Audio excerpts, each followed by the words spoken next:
Здравейте отново.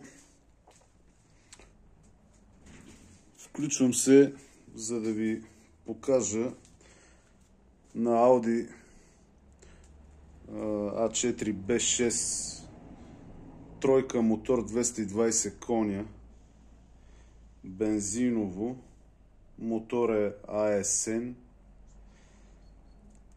Да ви покажа какво се случва, защото имаше теч на антифриз.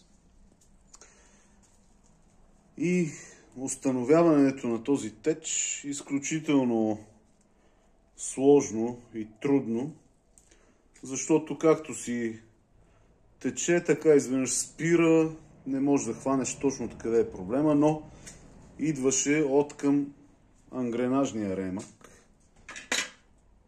отпред.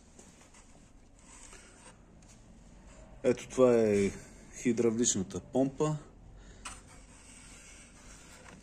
Това е водната помпа, която е сменена преди 20 000 км. И много интересно, че течеше от тук някъде, се стича и човек не може да разбере за какво става въпрос. И какво се оказа? За да се разбере този теч, трябваше да се махне ангренажни ремъци, ролки, зъбните колела на разпределителните валове. Ето ги тук двете. Капаци и какво ли още не. Но проблема се оказа ето от тук. Ето я тапата.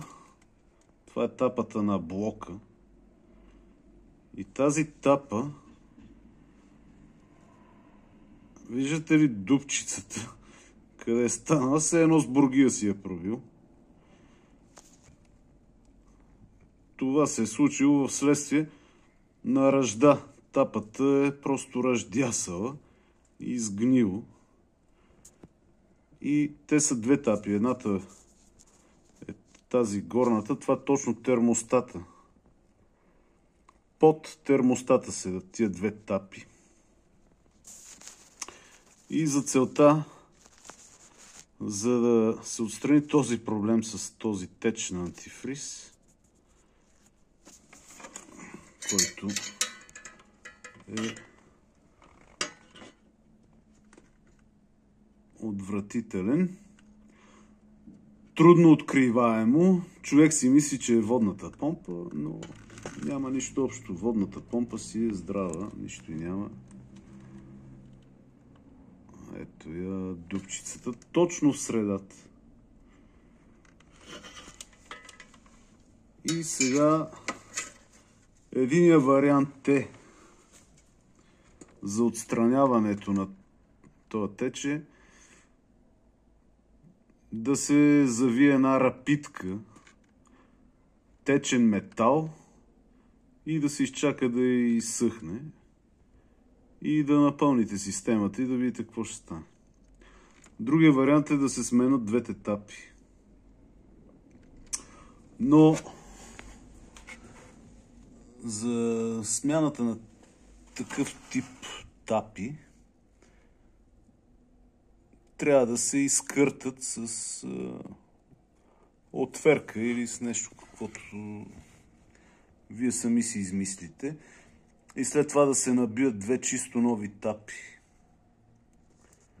Това е най-добрият вариант, за да е сигурна работата, защото заради тези две тапи се разглобява абсолютно всичко. Това са брони, фарове,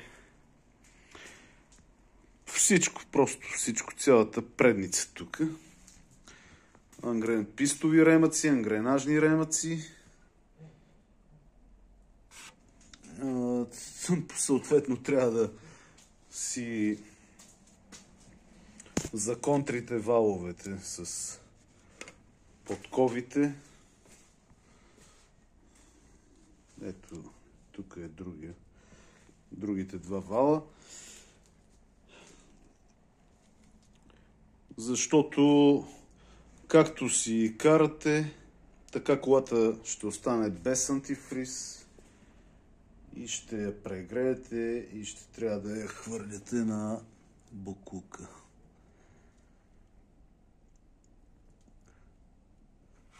Това е относно за течен антифриз на този двигател вследствие на с годините ръжда е хванало и те си гният тия тапи, защото са метални, нали?